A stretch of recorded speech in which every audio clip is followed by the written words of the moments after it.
the ground, but you anticipate bringing anybody from Buffalo, and how will you go about putting together your staff? Yes, so I met with all three of the assistants this morning for a brief time. I got to meet with them a little bit more. I liked them all a lot. I think they're all great guys. The administration spoke really highly of them. I'm definitely going to bring at least a couple guys with me from Buffalo, just continue to build what we built there, some familiarity, some loyalty. So it's all going to shake out. I would anticipate me keeping at least one, if not more, of the current assistants. It's going to be hard. I explained to them stuff's not easy. Wish I had a lot of spots. I'm figuring all that out. Shoot, yesterday at this time I was still trying to figure out my contract. So we're less than 24 hours in, but we're figuring it out. And hopefully within the next couple of weeks we've got the pretty good staff here figured out. But yeah, there are a lot of people hit me up that want to be a part of the staff here. I know that there's a lot of good candidates out there. Then I've talked to a handful of them already, but my phone's been ringing off the hook. Let's go on the left here to Jeff Spiegel. Dave, welcome to Tuscaloosa. You mentioned you had spoken with Kyra. Kyra, John Petty, Daniel Giddens, and Dazon Ingram have all been in the transfer portal. What kind of feedback have you gotten from them in terms of their future with the program? Yeah, you know what? I want to have individual meetings with the entire team. We started with a couple this morning, just looking at class schedules when certain guys could get together. I'm going to meet with the entire team. Kyra's definitely open to, and I think. I don't want to put words in his mouth, so I don't want to say which way he's leaning or whatever. And obviously this is a new culture with the way the transfer portal is. I mean, before you had to request and wait so long, and so it's all different now. Coaches that are getting jobs now, there's kid wants to put his name in transfer portal, he can put it in. Now that doesn't mean he's got to go. He can obviously come back, and we're going to work hard to recruit the kids that we want back. Now, some of them we may not want all of them back. We've got to sit down and evaluate everything. That was part of me talking to the assistants who was, we need a culture here that wants to work and work hard, got great attitudes, and Kyra's definitely one of those ones that we definitely want back, and we're going to work as hard as we can to keep him here, and his talent's great. He's an Alabama kid that can, I think, really help get us into the part of the SEC we want to get to, and we're going to work hard to keep him. But I don't want to put words in his mouth saying which way he's leaning, because he didn't really give me that. I want to build a relationship with him, and that's kind of what we agreed on after I met with him this morning. He was great. He was cordial. He's polite.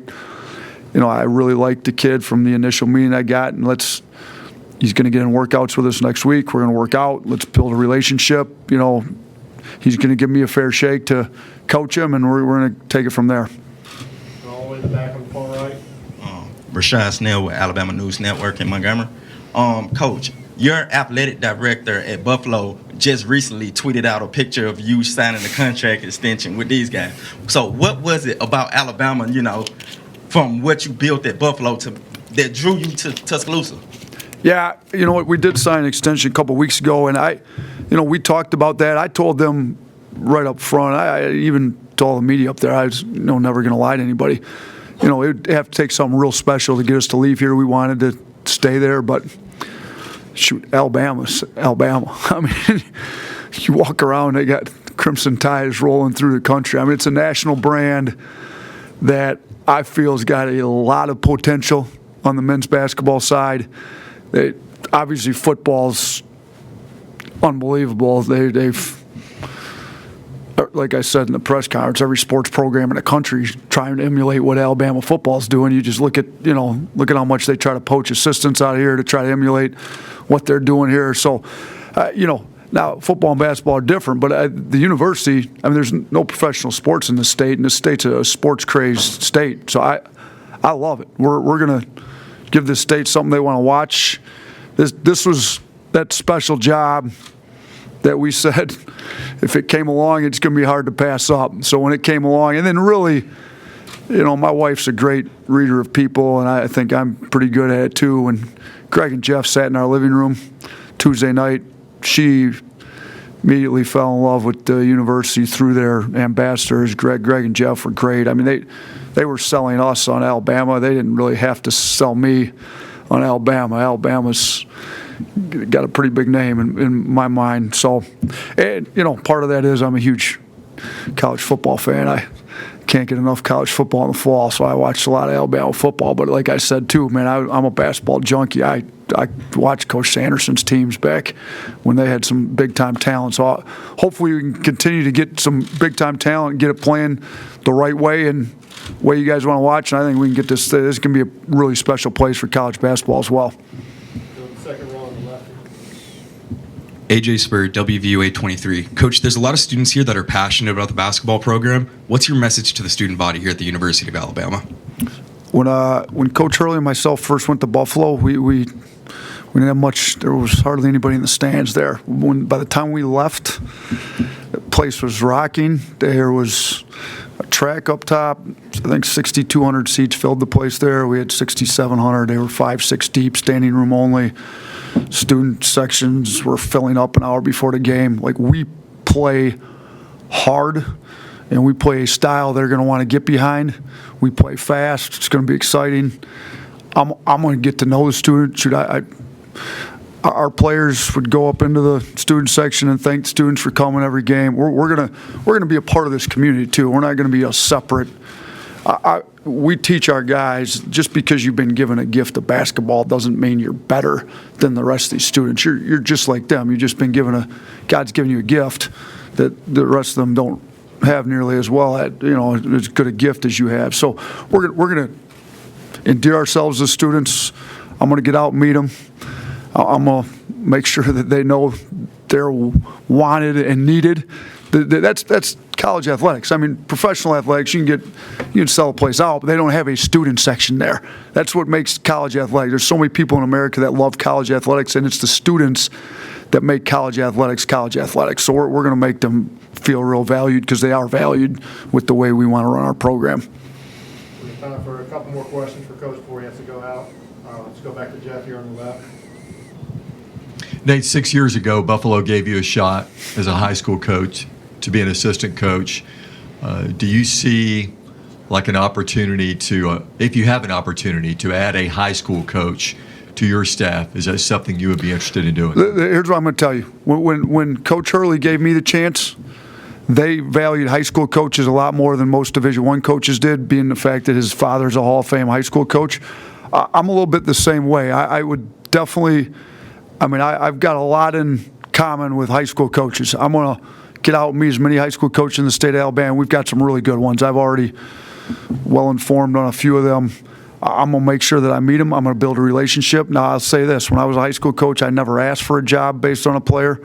That's not how I wanted to get in this business. I did not get in. I built the relationship with the Hurleys brothers based on a player going there, but I never asked, nor did they promise any jobs. That's not how I want to do business. I was offered jobs based on bringing players with me, and I refused to do it that way.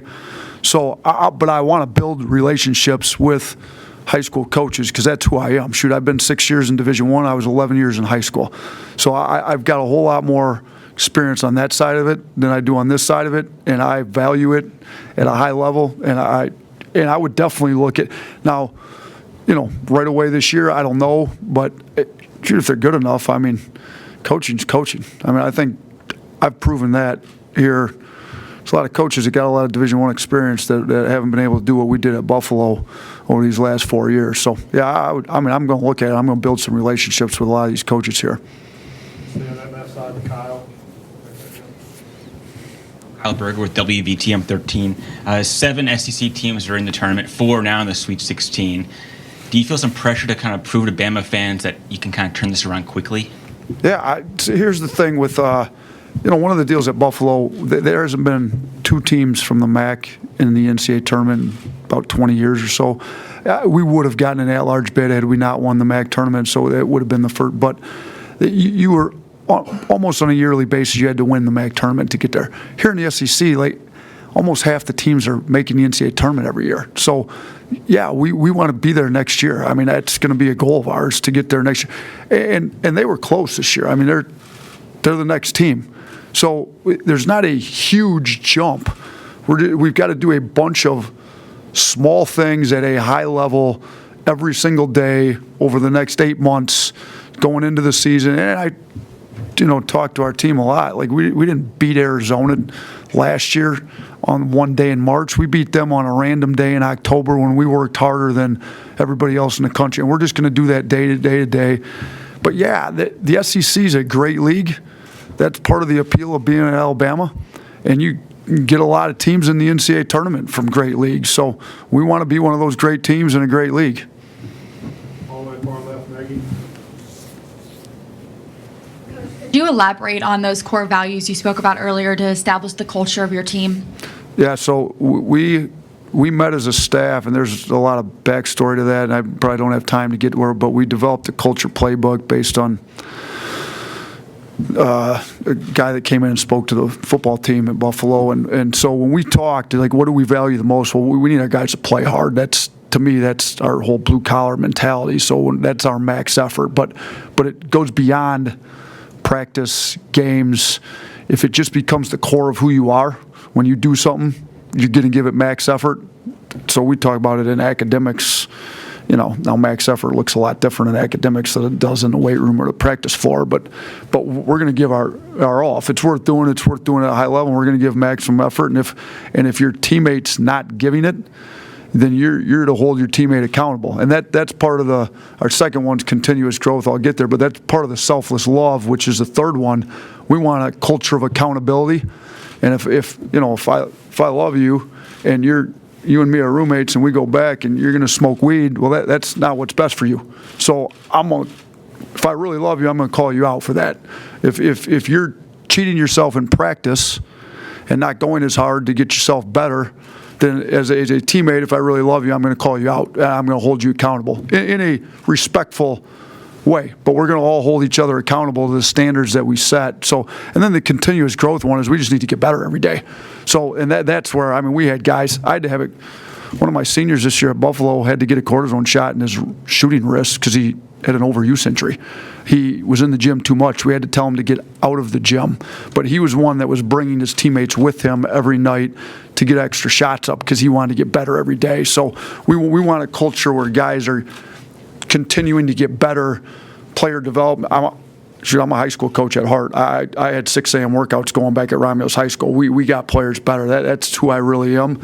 So we're going to do a ton of player development, and then they're going to do it on their own as well, and we're going to build that culture around here. Let's go back to Rashad in the back right. Coach, you may not have the star power of an Avery Johnson. A lot of people down in Alabama, with this being a football state, may not know your resume. How do you get everybody on board and build from what you built at Buffalo? No, great question. I played Division III basketball. I didn't play in the NBA. So here's what I found, though. I coached in Detroit for 11 years. I had a lot of guys that a ton of former players hitting me up now. They go follow us.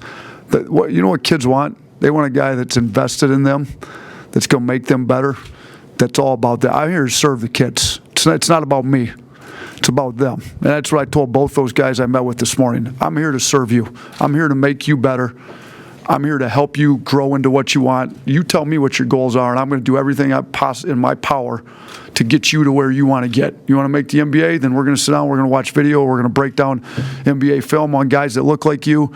We're going to cater our player development plan to get you to where you want to go. And then that's my big thing with how I play. If I'm going to spend all this time building you into the player and man that you want to be, when we get on the floor, I'm not going to turn you into a robot. Why am I going to do all this player development stuff and then you're going to be a robot on the floor? Then we play free, fast. They're going to use everything that we work on in the gym. So here's star power. That's great right now at the press conference. It looks great to get guy with a big name that everybody knows. When we got to get in the trenches and get a little dirty and get to work, I'm just here to serve them. And you know what? When you're there to serve the guys and you get a little sweat going with them and you're working hard every day and you're spending a lot of quality hours with them to get them to where they want to get, they love you in return and they respect you, and that's all I want. So I'm just going to ask them to give me a shot, respect us, and I'm going to work my tail off for them. We have time for one more question. Let's go back to Jeff here on the left. Be our last question. Nate, Aaron said you were going to have a pretty busy schedule today. What does that schedule include? I imagine some recruiting. Yes, I've got calls. I've already made some calls to parents, recruits. Like we made call last night. You know, that was got in here a little late after everything, but I've got some more meetings set up with the team, got some meetings set up with staff. Then in the evening, I'm going to get to the recruiting calls. I mean, here's the bottom line. Coaches run the program, obviously, and I mean, shoot, football programs here, best example. Coach Saban comes in and they start winning at a high level immediately. But the one thing Coach Saban gets is that players win the games. So, like, this is the one thing I get. Players are going to win. The recruiting is the lifeblood of the program. I've got to keep the best players that we currently have here. We need to recruit them, re-recruit them, and that's the way it is in the culture of college basketball right now. You better, and that's where you get guys to play hard by setting your culture. You don't demean them. You build them up while holding them accountable to play hard. So we're going to re-recruit our guys here, and we have going to re-recruit the guys that are signed, and then we still have a few openings, and we're working hard right now on filling those with the best available prospects we can get on this team. But yeah, my day's packed if you looked at my schedule, but after about 6 o'clock tonight, it's all open from there, and that's going to be straight recruiting calls for the most part. All right, thank you, Coach. Appreciate it. Yep, thanks to everybody. Appreciate it.